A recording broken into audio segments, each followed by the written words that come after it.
and the rest of the world, Supersonic's money transfer has got you covered. With the largest payout network in the Gambia, you can now receive your monies anywhere you are, from Kartong to Koina, with less hassle. Yes! You can receive monies from your family and friends in UK, Europe, USA, Canada, Switzerland, and the rest of the world with our safe, secure, fast, and convenient service that offers you the largest selection of payout locations in the Gambia.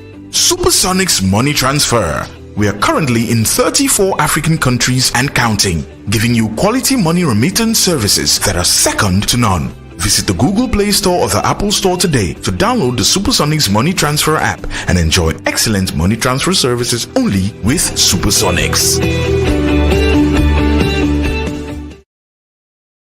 Assalamualaikum badingol alka Gambian Talent TV le jube nyin tembola mbale Supreme Court of the Gambia wolem Gambia la kitite bumbato mbewlete nyin tembola komanto albe kalamutale election o ketanu beri election o keta mun keta December 4th election oti President Adama Barrow nata kanyi barbira kanyeta United Democratic Party itel nata na kela ni ku ya itande kaje ko election o nya tata nyamen amanta ku wasabo kamala tiltan komanto tildantan komando inatana ka kaito safi min kata petition o tip ko ta high court to pour kana ka petition o file kaje ko election o nyin atata nyame manta ku kela balambaya yitande election o la tanya la kaje ko amanta ku de komena alright yeah, you are watching wherever you are. You are watching Gambian Talents TV live. This is the Supreme Court of the Gambia. As you can see, the lawyers and people coming down just to come and proceed with the case. They all coming. This is Gambian Talents TV. Mbali wala Gambian Talents TV la juwe in tempola.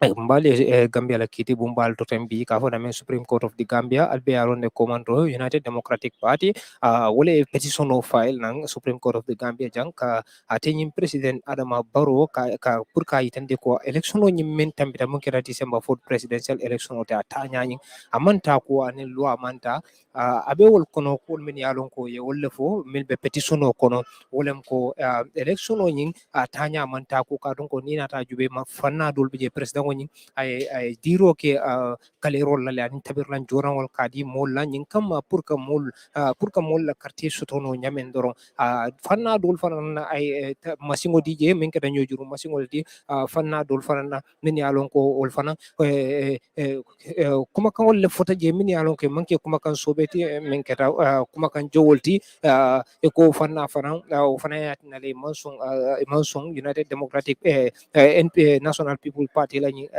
kanye nyi mi yalon ka keta o fananda be kul kono min yalon ko aning silo manta o fananta mota jelando aning silo manta bar hani kabe yinte mo mbari membe kayto nyin kono asiata le nte bannola ka kontale yinte mbola ka dum de won be kerin ne mulbe jila preparation o be kerin this is you are watching Gambian Talents TV live. We are at the Supreme Court of the Gambia, as you all know, from December 4th presidential election.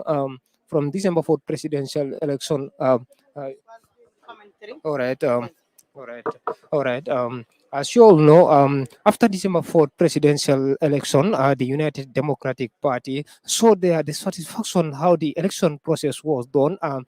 They said after that they were able to file a petition recently to show that this election process was not okay with them. It wasn't okay with them in a sense that the president uses cooking utensils and also the mailing machines and also give away some money to the Alkalolo and the village development committees and also the president and his people also use hate speeches. Hate speeches also were used. There are too many things that are contained in that petition. We cannot complete everything, but as you can see right now, people are in a haste to go and the strategies you use. ñu bàyyi la rek nga dem wax ak moom asalaamaaleykum. Walaikum salam. Quickly. Yes, a quick one. Assalamualaikum. Walaikum salam. Itondi. Ndemboj Shedikan. Mr. Mboj. Yes. Mr. Mboj, munetela Palaso the United Democratic Party. I am the chairman of the UDP diaspora. Yeah. So what is it all about today? Basically, Naramen Nawalam Kanana case in present for mentioning. Actually, I'm all commanded wala for mentioning today the case between the United Democratic Party, the IEC, and NPP about this election petition. So ito dong jiko be jele nying petition to mi alon ko aliw le dite. Yes, Jigo Bijela. We have evidence. Kabu Komenying election is fraudulent, and we will present our evidence and for the world to see, and for the court to make a decision. To make a decision. Thank you very much. Thank you. Thank you. Thank you very much. We will still proceed with the terms.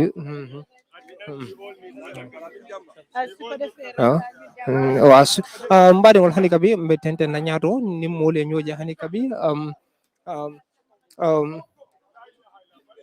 mbadi ngol hani kabi mbetente na kamol nyininka min keda NPP ngolti yeah, all right alright dengol hani kabi mbale Supreme Court of the Gambia la nyin tembola kaje ko yeah assalamu alaikum. Maaleykum salaam. Yo kan Man Maymuna Balde. Man Maymuna Balde. balde of where For NPP.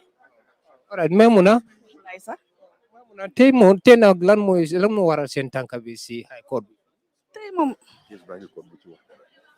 dañ ñëw rek fii nii pour ñëw court parce que dañ ñu isi court fii nii so loolu moo tax ñun ñu ñëw court fii nii. waaw si case bi nga xamante ne boobu moo waral seen ñëw bi fii yéen ndax am ngeen yaakaar ne di ngeen mun a gagné si case bi Case bi duñ mun a wax dara ngum parce que ñu ngi si court bi ngum duñ mun a wax dara parce que case bi mu ngi si court waaye incha allah si so waaye looy wax sa seen supporters yi suñ supporters yi ma wax leen rek ne ñu dal gis nañ suñ His Excellency président Adama Barrow naka la dalee tey se ñun yëpp dañoo tey dal parce que si démocratie bi lañ nekk man ma ne démocratie bi tamit fambul cratie la ku nekk mu ngi yore boppam daal so ñu dal seen xel bi xam ne dara nekku fi everything is all right yëpp lu nekk rek ñun suñ président dafa respect loi bi so loolu moo tax suñ supporters yi daal wax leen rek ne ñu dal ñu tey dara nekku fi jaama rek la. Do you have any problem with how this thing is going with the filing of this petition aw ma benn lifin foofu noonu so ba tey affaire bi mu ngi koot rek incha allah dinañ wax léegi. alright jërëjëf very much wolem nung Maymuna Baldeti aja Maymuna Baldeti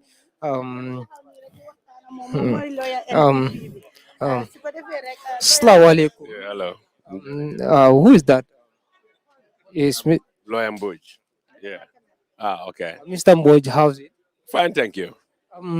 Why are you here today?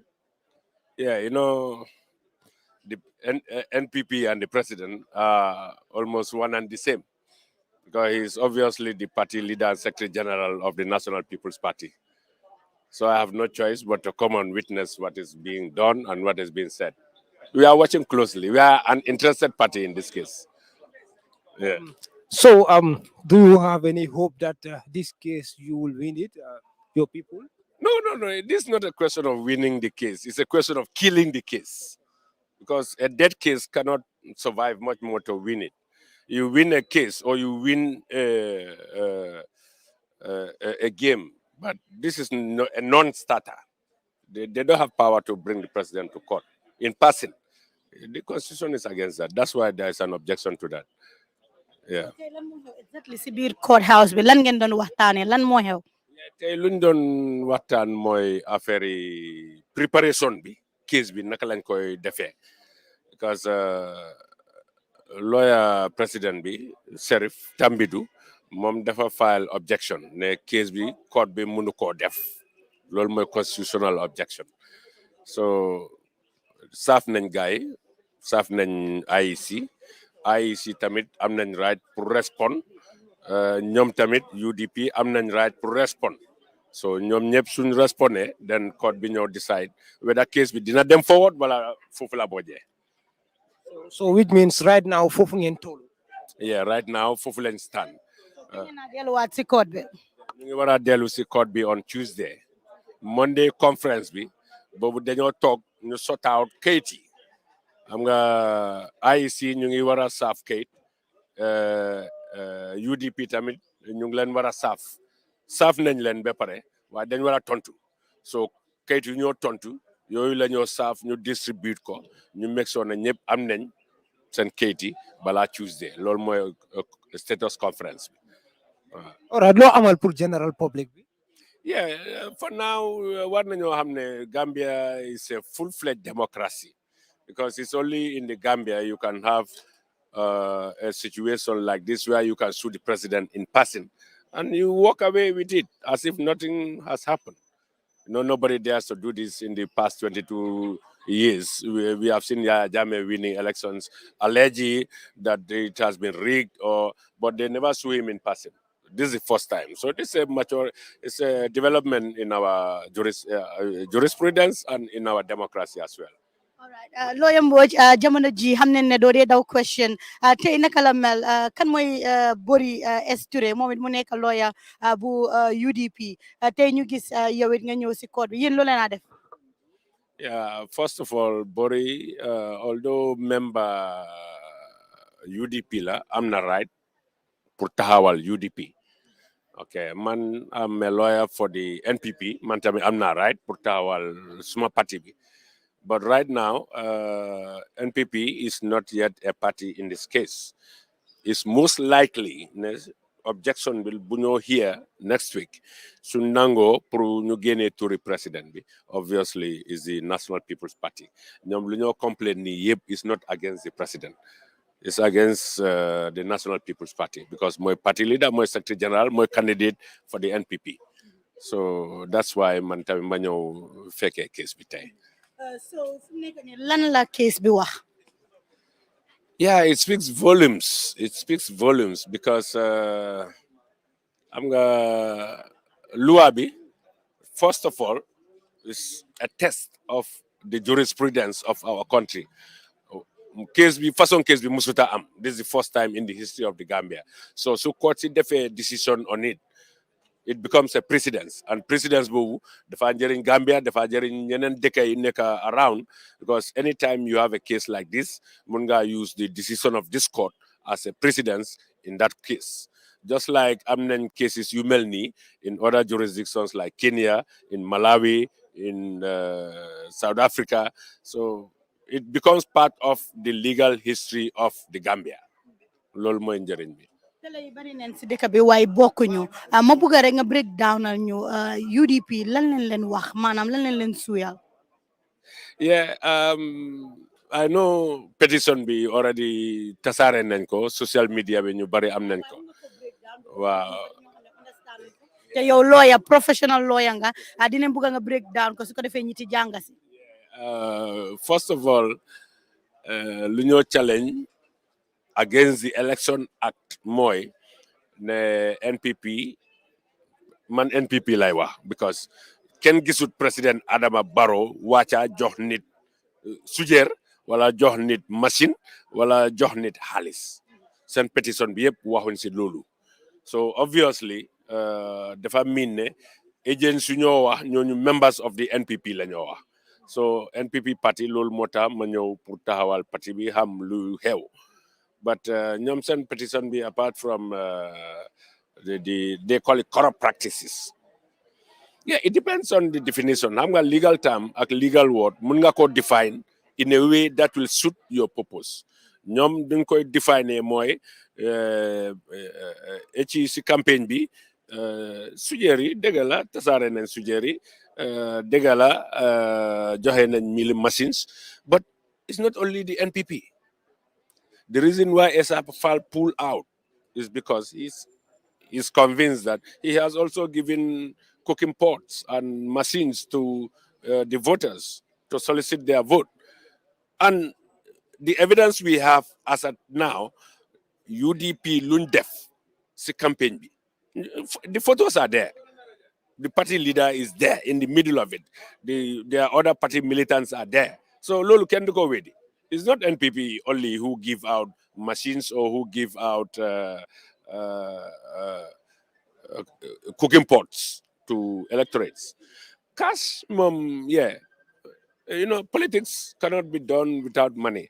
They are saying that it's not a level playing field, which means NPP Nyolan Opa, Nyomsen Bopa. What it means is that NPP is stronger in terms of the campaign period. Because what they are saying is the field was not level. We are doing what they cannot do. The case is just like a complaint to the court about the electoral process, not the election results. This is not a challenge against the results of the election. This is a challenge against the process of the election. That's during the campaign period. But, I mean, we have seen the evidence. The evidence is there. Don't worry, it will come out. You will all see it when the time comes. So right now ñu ngi leen gis yéen waa NPP waaye dafa mel ni tey waa NPP ñoo gën a bari waa UDP si biir li nga xam ne moo nekk code bi. That is correct. That's a right observation.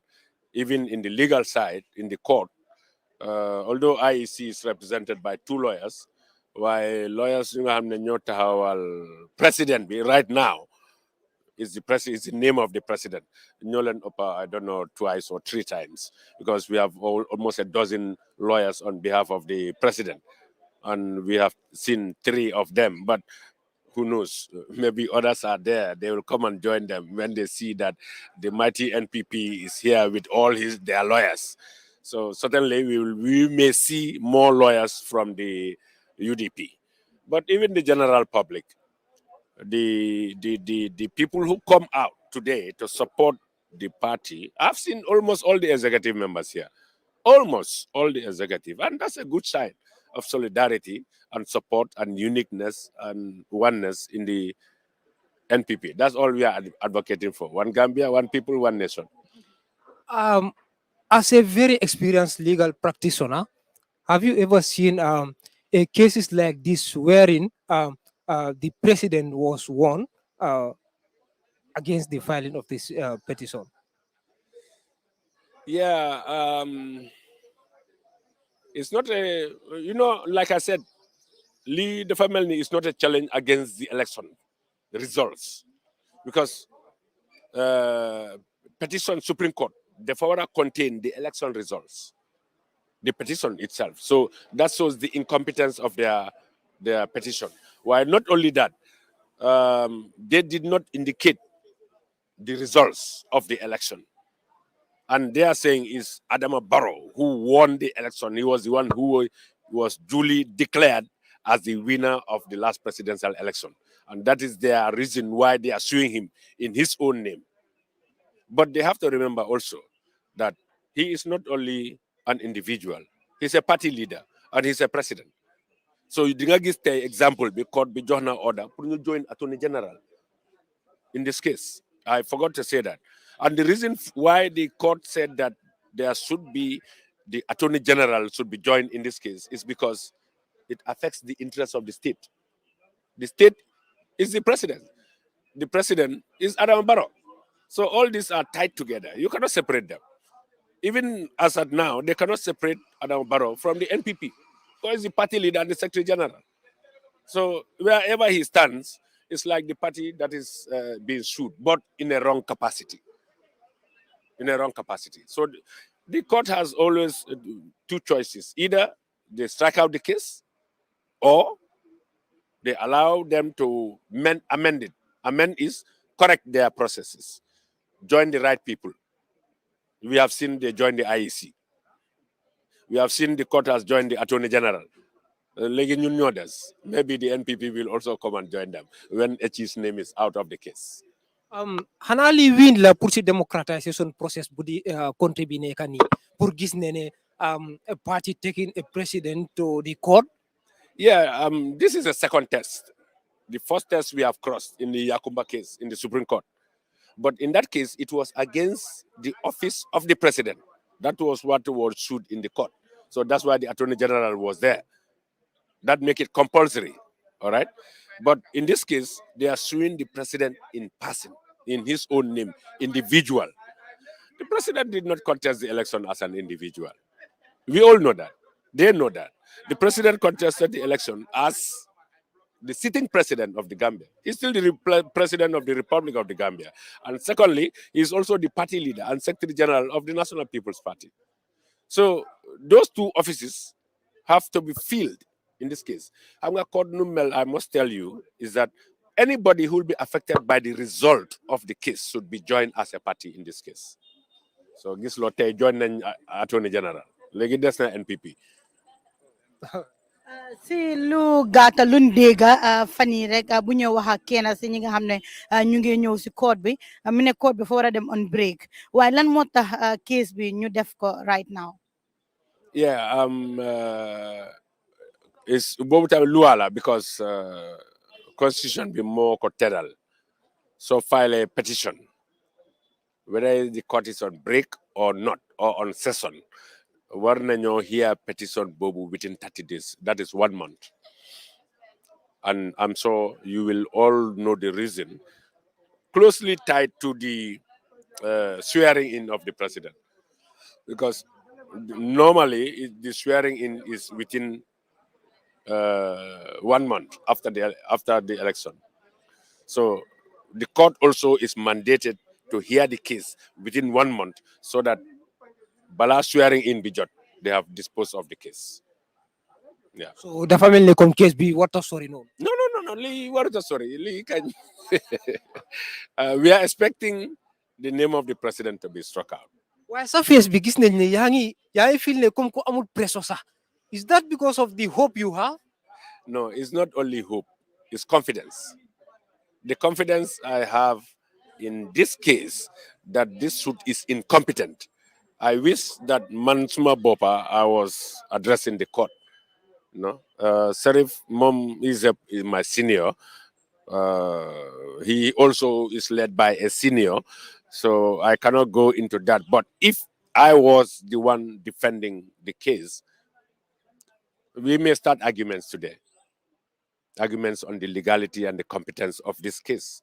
Because even the general public, everybody is talking about it. You cannot sue the president.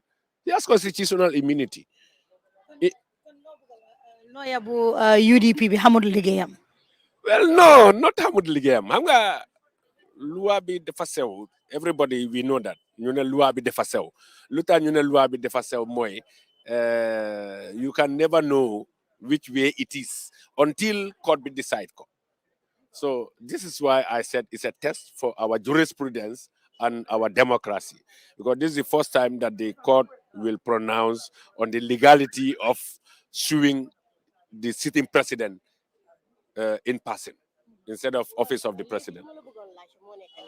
Gis nañ ne bi élection bi weesoo nit ñi li tegu seen boppay rek bëri na suñ si bëggee teg mbirum àtte est-ce que nekkul tam luy gën a sonal Gambien because xiif nañ mar nañ rafle nañ te liñ soxla léegi moo nekk kuy liggéey ak ñu mën a jàppale waaye soxlaatuñ léegi ku ñu indil ay jafe-jafe si wàllum àtte léegi yow loolu lan nga si war loolu moom dinaa d'accord ak yow si loolu parce que ñu bëri man am a professional maa ngi liggéey am a private lawyer waaye si election period bi man sa am na this observation business has slowed down. The reason because of the tension and the campaign. They affect almost every activity.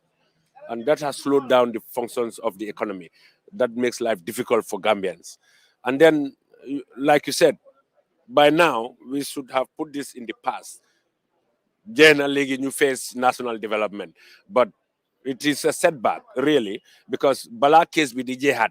It's another month, and it's a moment of political uncertainty, and that is not a conducive environment for economic development because investors here they know harbe after case be.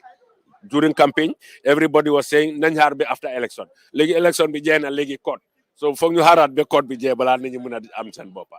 Waaye tamit taxawal ñi nga xamantene ñoo di waa National People's Party est-ce que loolu taxut tam nga yaakaar ne ñoom ñoo nekk si dëgg because léegi bu ñu seetloo ne ñu bëri tam dañuy wax ne élection bi result si daf leen jaaxal boobu mu leen jaaxal est-ce que nekku ne yow li nga taxawal waa NPP moo tax nga bëgg leen a defend waaye fekkate de am na loo xam ne yow yëg nga ne loolu dëgg la wala No, I'm a campaign. So say IEC job candidate buneka len job time. Campaign time and stopping time. That is equality. So si campaign period bi kuneka denga uti voters yi convince len defal len promise len lu neka just to enable you to win the election and the electorate. Now, if in the process they are alleging that we use money, we use cooking pots, we use milling machines, these are needs of the Gambians. Gambians, this is just to show that Gambian democracy has developed to a stage that the people now know what is right, what is good, and what is bad for them. It's not only NPP. You know len opale. Why ñom sen bopa joxe nen sujeer yu bari ak malo yu bari football jassy yu bari. They did so many things. Oh, everything that they are complaining against the NPP, ñom sen bopa def nañ ko. We have proof of that. Yeah, but in equity, in law, the first in time, the one that breaks the rule first, cannot complain because you did something which you yourself are now alleging that is wrong. And then you are coming around to say, no, what you did is more than what I did. The case we know lamel. Lu ñoo wax moy NPP luñ use si propaganda si campaign bi mo ëpp ñom sen boss ñu ne lolu moy abuse, moy corruption. Corruption bu ndaw ak corruption bu mag. Yeb du corruption. I think it's all the same.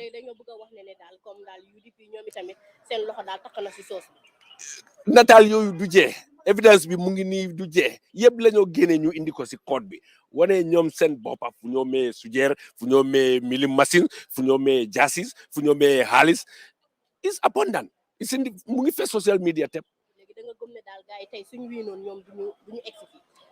loolu moom 100% la ñëpp am nañ ne suñ winee duñ ñëw fii duñ complain the reason why lu tax ñu ñëw court the challenge results mooy dañ ñàkka and you said something that about the surprising results. Yeah, xam nga social media now is so powerful that mun nga nekk fii nga yónni message in the next 5 minutes is all over the Gambia through the social media. So this is the advantage that we are aware. We use social media very well to our advantage and enlighten the Gambian people and encourage them and show them and promise them and do what we can do for them. Let them do the same thing.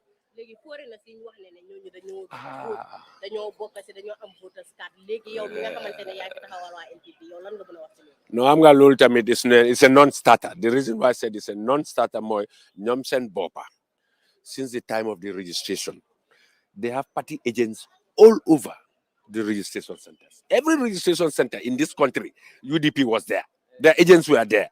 And I guess when you register living foreigners, okay, after the registration, you compile list, you publish ko. You ne ku am complain against X, Y, and Z that he is not qualified to vote. Nga dem si revising court.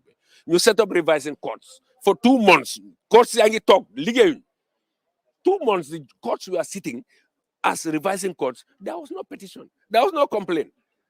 New def campaign, you win legi ñu ne dédé. You register foreigners. And where were they when those foreigners were registered? You found. That's all I can say about that.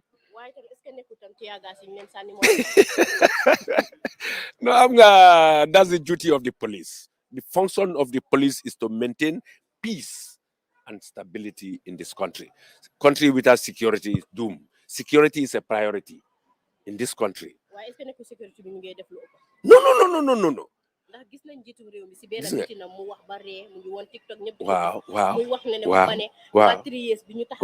Wow.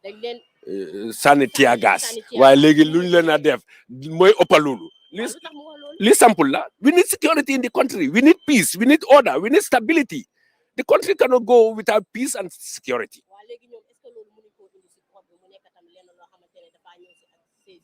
Anyway, gisuma lolu si sen petition me. Maybe it will be another case. If they lose this case, they still are not tired. They are energetic. They have the energy to go to court, complaining about a process, not a result. Petition bunham ñun is you file a petition against results and not the process, not the procedure.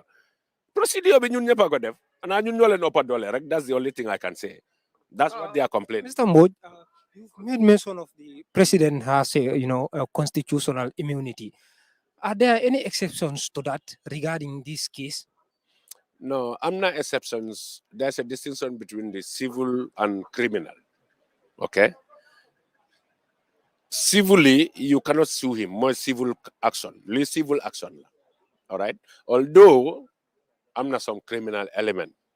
There is some criminal element because the election petition, the Elections Act has created an offense creating section that any person who is found liable, go guilty of this offense, will render the election results invalid. So that's a criminal allegation.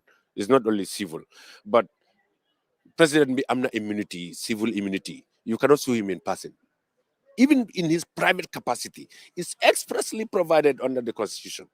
So I don't know why they decide to bring a case against him, because whatever he did it as a sitting president of the Gambia. He's still the president. But according to the petition, they also bring some sections that they rely. Yeah, it's not sections. That's what I was saying.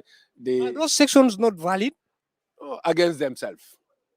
Lee is against this petition. There may be a counter petition, maybe. But the only thing is, for now, there is no petition, because if you challenge the validity of the petition and it succeeds, the court will strike it out. And if that happens, that's the end of it.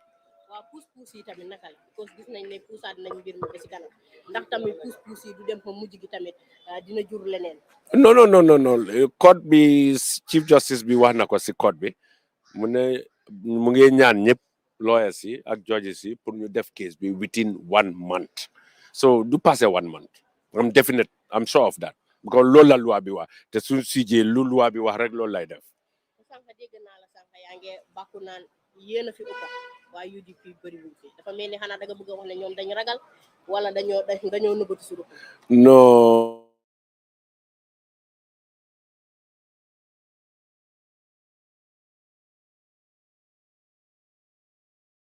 Number of people who are coming out today gisuñ fi anyway mën na am seen supporters yi ñëw nañ si biti waaye si code bi NPP side moo leen ëppa te si biti tamit ñu ma gis ñu bari waa NPP lañ.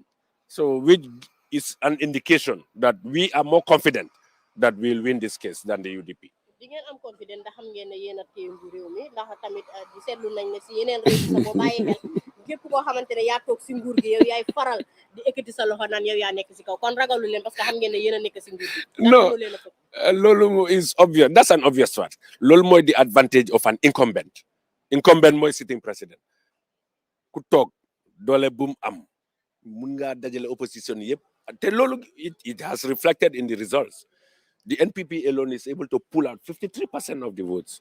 All the opposition with the APRC, yeah, together. When I say NPP, obviously with all the allies, we are able to pull out 53%. With all the opposition others, UDP and others, together, they had only 47% of the voters. So that is an indication and an advantage of an incumbent and a sitting president. Mr. Mboj, how would you compare the past regime and the current regime when it comes to being very comfortable going with the cases? Because we've had you at the TRRC when you were testifying, you said a lot about the difficulties you encounter. And today you are here standing talking. Can you try to compare these two moments to the public? I really, you are pushing me to the limit, because even the journalists, it's not only me, it's not only the lawyers, even the journalists today, the freedom that you enjoy. I read it in the papers. Freedom of expression, freedom of the last ECOWAS summit have made an express statement about the development of the freedom, not only freedom of the press, but generally fundamental rights len observe, len respect. Before, you and I will not stand here. It's not only me there. You and me will not stand here to comment about a case affecting the former president, Yahya Jammeh. After the case, everybody's running to his or her car. In fact, people are scared to come to court. That was the order of the day. You will not be here. I will not be here. Even if we are here, when we finish the case, you don't have time for interview because you are looking around your shoulders, whether there is any NIA around you before you'll be picked up anywhere at any time. That was the order of the day. But now you are free. UDP are coming to court to sue the president. Yakumba Jaite, an individual, have sued the president in the Gambia. And who knows who is next? That's a maximum enjoyment of democracy and freedom we have in the country now. That freedom going to last long? I don't. Maybe the president will one day just wake up and say that, hey, I'm going to action. No.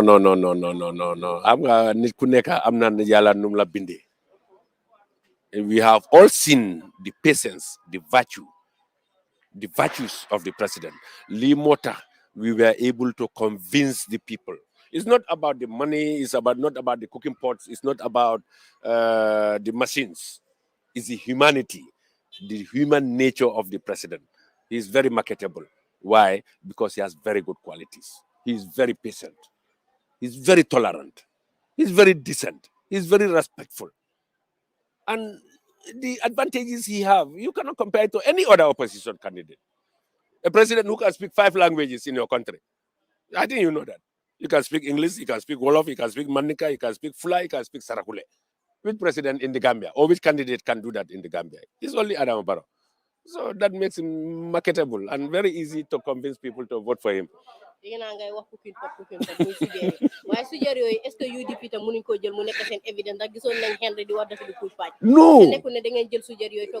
Wow, lolu banimako. Because I'm a campaign with Numel. I will tell you the reason for that. It's not only for the benefit of the NPP, but for the people on the ground. Because funyo dem, I'm going to give them bolo mjude top president. Te do muna enu sujer fi nga yobu ko bara wala nga yobu sujer di dem round Gambia di dem to with a sujer. You know, it's very hard and very difficult. So how many young them bara for meeting and you are expecting 80,000 people. You make a budget for it and you cook for them in bara. So them farafanye. Of course, you are that from the mighty NPP. That's what you want to know. We are the mighty NPP. We have the power. We have the money. We have the giant England. We saw them in this election. That's why they are complaining. That's why they are here. They said, no, Halis be yala moko de me worsekla. The Kesi Gambia Bobu is under the government. This is NPP. It's different from Kesi Gambia. We have a lot of fans. We have a lot of supporters. You see in their social media news, NPP, $15 million corruption, bribe to the judges. They go social media bobu. From Magjane or in Germany, I saw the video. He said Adama Barrow has some Sarahule sponsored him and gave him 15 million to go and bribe the judges. In this country, for this case, it's in the social media. I have the video. If we had $15 million, we would have given them before in the previous case against the president. That's the Yakuma case. Why we allow democracy to flow? Barrow does not interfere with the judiciary. He relies heavily on the independence of the judiciary. He has said that. And that's why he allowed them to use their own funds to finance themselves. So that's the best independence of the judiciary you can have in the country. Thank you. Thank you. I have always been saying this, and I'm proud that they came to court. I'm proud that they came to court. Why? Because it's a show of maturity and a democracy. Because rather than going to the streets, they prefer coming to court. So let us all be law-abiding, follow whatever the court decides is the final decision. Let's all respect it and go ahead. Let us all be law-abiding. Thank you very much, Mr. Mboj. Okay, Hanikami, we will just move on again. That was Lawyer Mboj talking to the public and explaining some of the who.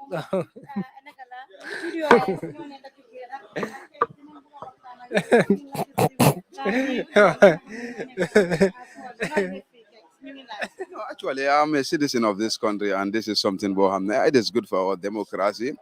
Pour ñu ñëw fii rek fekkee loo xam ne loolu moo nekk def si code bi rek loolu tax moo tax ma ñëw fii pour make sure ne man tamit ma fekkee lan moo nekk di xew rek loolu moo ma isi fii. noo gisee li nga xam ne moo nekk case bi. Actually, it is good for our democracy in respective of can more win or can more lose. At the end of the day, it will just cement our democracy, rek mo hamna democracy in the country. At a fogna sunyo ote democracy, rek, we should be ready for all the features that inquire democracy. Everybody has a right. So if an election happens and you are dissatisfied with the election, you have the right. Section 49 of the Constitution give you the power. Go for a petition, and I think UDP low line definitely. So let's just wait and see what will be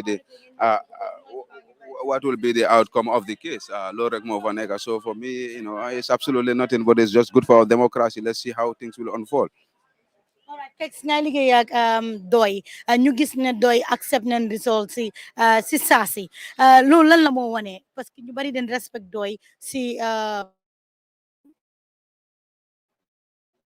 discipline bu Definitely. Ñun moom am nañ press conference, and you heard from the Secretary General of the party, Halifa Sallah. ñoom polling agency yoo xam ne ñoom lañ destinate all the areas. ñoom amuñ loo xam ne am nañ ko in regards to the election. They are satisfied. ñoom luñ leen wax moo nekk they are satisfied with the results that is announced. So they have no evidence before the court. Loo xam ne dañ ko mën a present before the court to disagree with the decision of the IEC or the announcement of the IEC.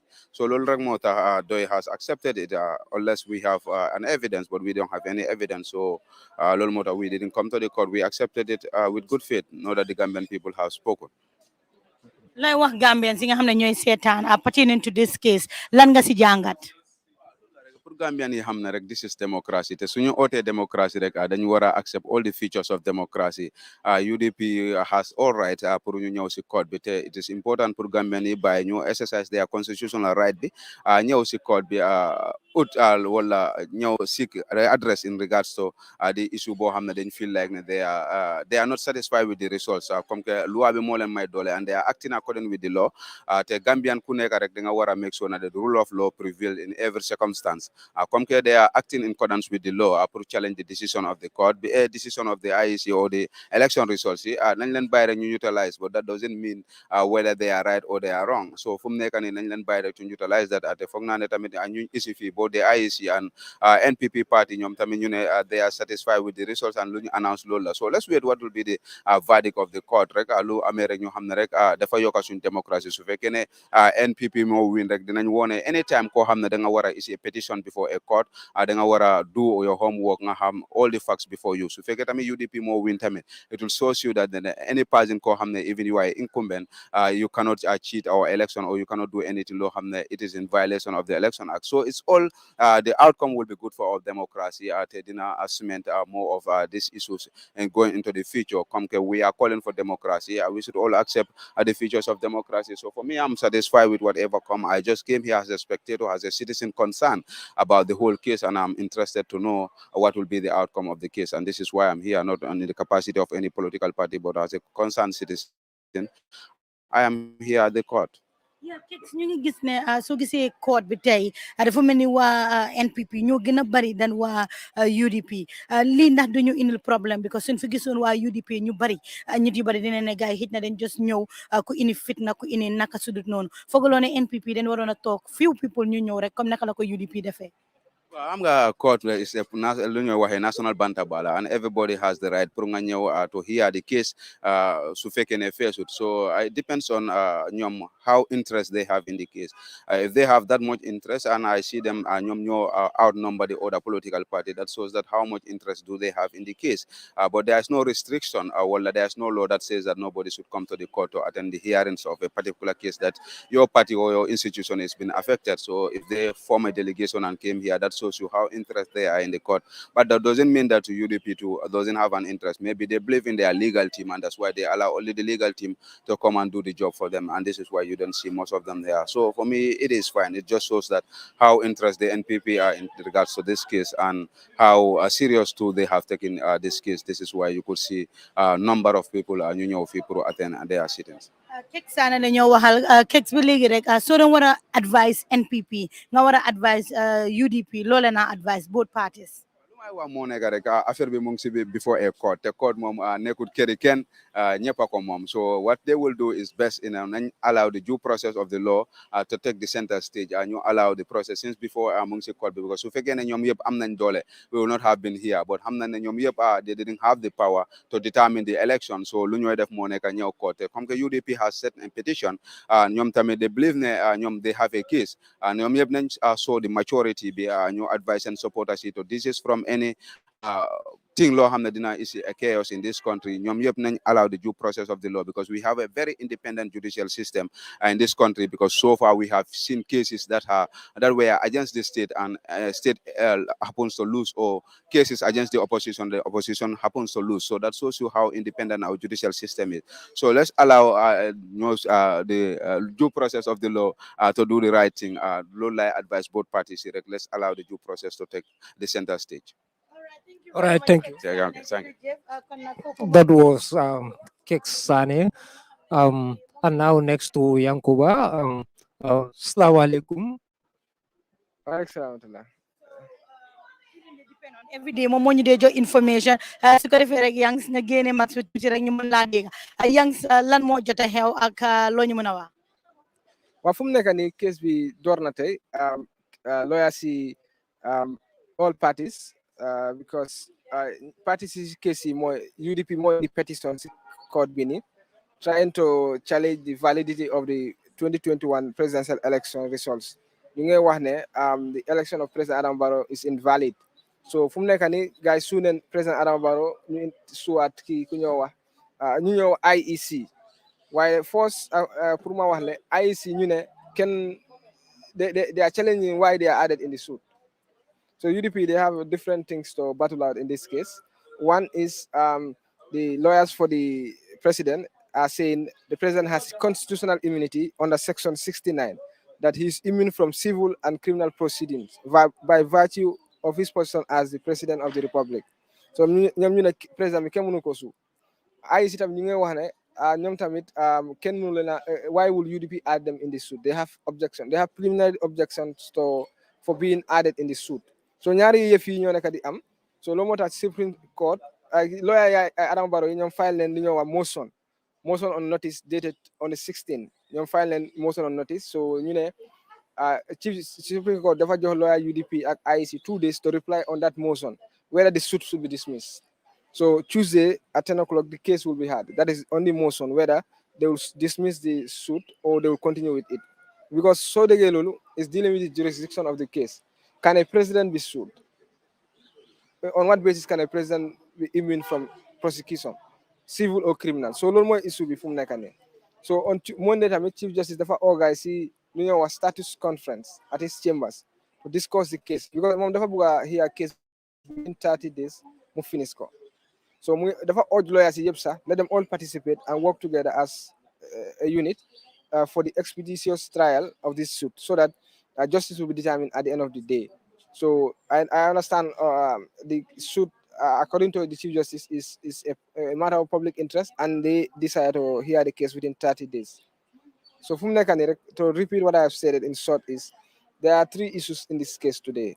One is the lawyers for President Adama Barrow want the case to be dismissed because the president cannot be sued, whether criminally or civil, by virtue of his position as the president and by virtue of the constitutional provision under Section 69 that he is immune from prosecution. So on Tuesday, they're going to argue on that. Another thing is IEC lawyer Kewasanyan told the court that they have preliminary objection as to why the name IEC was added. And also the lawyer for President Adama Barrow, the head lawyer, who is Sirif M.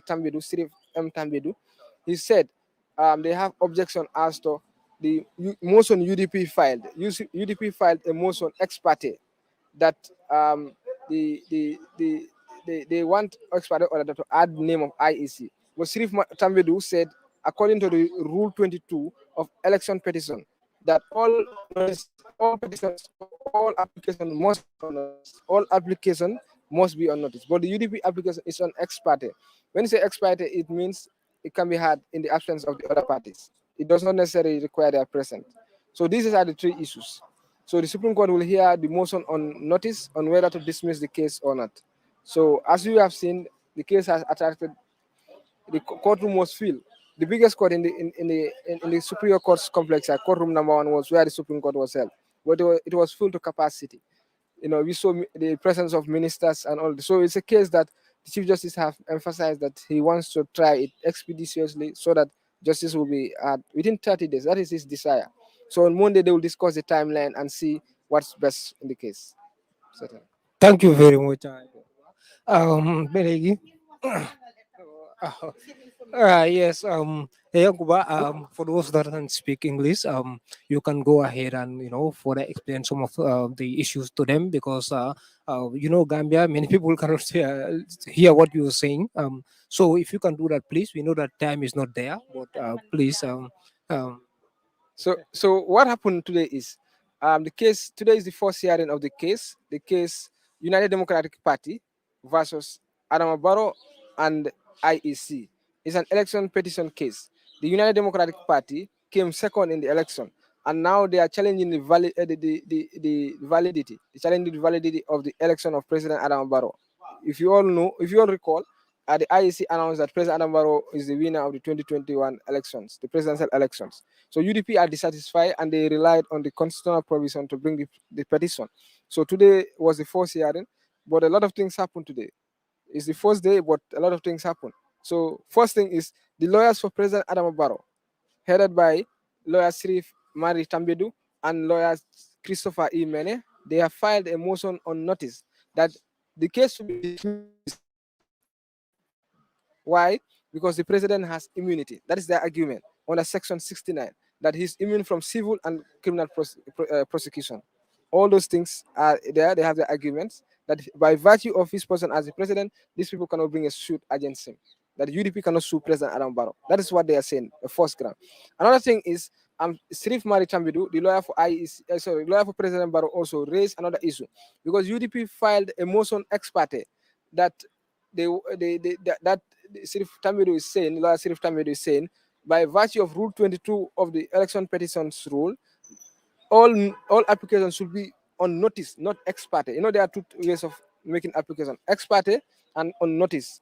On ex parte, you don't require the presence of the others. Notice, they have to come. They have the chance to reply. And so, Sirif Maritamid is saying that motion cannot pass because Rule 22 is saying all motions, so all applications must, he used the word must, be on notice. So that one also is coming. Another issue is the lawyer for IEC, Keba Sanya, is saying, why would they add the name of IEC? They have objection. They have preliminary objection of that thing. So these are the three things that the Supreme Court will hear. But notably, the Chief Justice have urged all the counsels, all the lawyers in the case that the matter is of public interest and they should try to work together. He urged them to work together for expeditious trial of the case so that justice will be served within 30 days. That is his desire. And this is why he called them on Monday for what we call status conference at his office to discuss timeline, deadline. When it's a timeline, means deadline, and to have a roadmap of the case for it to go quickly, and then justice will be served. So likely within 30 days, the case could be decided. That is what his desire is. And then this is why he called them on Monday. But on Tuesday, what will happen is the motion filed by the lawyers for President Adama Barrow will come at 10 o'clock that they want this suit to be dismissed because President Adama Barrow cannot be sued. He's by virtue of his position and by virtue of the constitutional provisions under Section 69. So this is what happened today in the court. So in Mandinka as well. Okay, when Kerabi, Komala Kalamtanyame, United Democratic Party, Jamaelo UDP la, election petition on Adija, Woleng, Eko Kate Fayoning, control Menkara, Itolman Kontana Kola, another Supreme Court jang, Luale Osemodila, another Jambi, Supreme Court in Bilang Lumfoloti case in Nata. So mel na de kiti mo wala Adama Barrow and IEC bar sa comme ka ko sutandi ku jamale kada court kono bi bar men kuma yara kono wala president Adama Barrow la loyal ni Sirif Mari Tambedu Christopher Mene ani itol jama itol mo lulu len president Adama Barrow loyal lulu nati loyal da bote loyal sabale nati ani IEC loyal fulale nati so wala nata no case bi so president Adama Barrow la loyal ko il after case ni ya bondi kiti mo because UDP iman sembo so ka president Adama Barrow su because constitutional section 69 ako president wani mota su no la whether civil or criminal case ita sunola president woni ay immunity lo soto wala ay mota sunola anan party founder sunola to ko la fo so wala na ning obina talata lungo talata men kana talantang supreme court ba ko ni la moyla Adama Barrow lawyer be argument kala UDP la lawyer fana be reply ke be kata kala lungo kidi bungo bina ko ni kuntula follow dani bina petition ni fam kuntula be follow lo kuntula so fanan lawyer for IEC coming for Kewa Sanya ako muna na UDP be IEC to la fala case ni ito le preliminary objection wala ito man konta ko la fo sa challenge case ni to wo fana binal so no bada yo fana sirif mari tambedu wala president Adama Barrow la lawyer ni ito la nyaton ko ako muna yatina UDP be experte motion nat le experte motion wala motion no e ka kunyi ka code bulu bare man la fi president Adama Barrow la lawyer la taraje e man la fi IEC fana lawyer taraje tol dama taraje ni joji sol dama Sirif Maria Tamid Ako, all the rules of the election petition, I mean for Rule 22 Ako, all applications must be on notice. I'll for continue. Like I but if an UDP election petition on your file, sign Chief Justice from here until 22nd of December through IEC and President Adama Barrow petition in reply. Mosono ni ani petition ni mankili mosono ni ita fa case ni kuntu petition ni wala UDP not but Chief Justice ko sign ñun ñanta ka reply dani on the 22nd wala arabal won but on the motion will be heard on Tuesday so pour ay ko molma kusa wala bi je follow il after case ni dismiss Adama Barrow loyal and secondly IC fanan ko to mayna tarara fenko wala UDP betul to la falaje and nani jang sabanya fana wala Sirif Tamidou fanan ko muna na ñibe motion not la expert ba motion on notice not it will nyanda kata o motion on into so wolen koti men kada Supreme Court bi anu fanan talata lunga be kala so batena lunga be kala serious come wo be kala loyal dama ani Chief Justice journalist solda tarano laje because Chief Justice la official be kala time dama o man kuma ya pour mole wala bari nana court de case ni ma follow la talata lunga case ni bina talata lunga 10 o'clock so manda Thank you very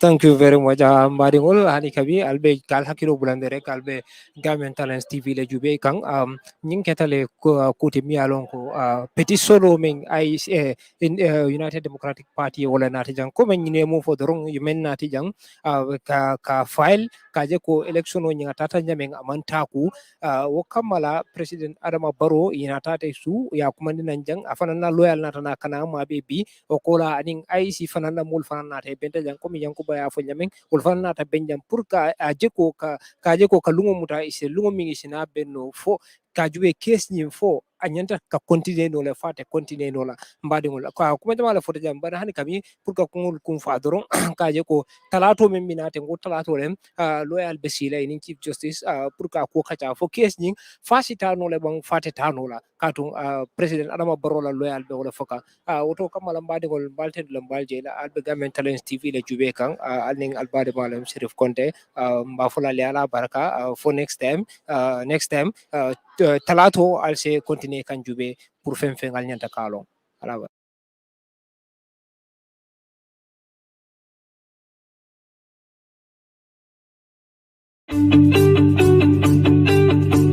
If you want to receive monies from UK, Europe, USA, Canada, Switzerland, and the rest of the world, Supersonic's money transfer has got you covered. With the largest payout network in the Gambia, you can now receive your monies anywhere you are, from Kartong to Koina, with less hassle. Yes! You can receive monies from your family and friends in UK, Europe, USA, Canada, Switzerland, and the rest of the world with our safe, secure, fast, and convenient service that offers you the largest selection of payout locations in the Gambia. Supersonic's money transfer. We are currently in 34 African countries and counting, giving you quality money remittance services that are second to none. Visit the Google Play Store or the Apple Store today to download the Supersonics Money Transfer app and enjoy excellent money transfer services only with Supersonics.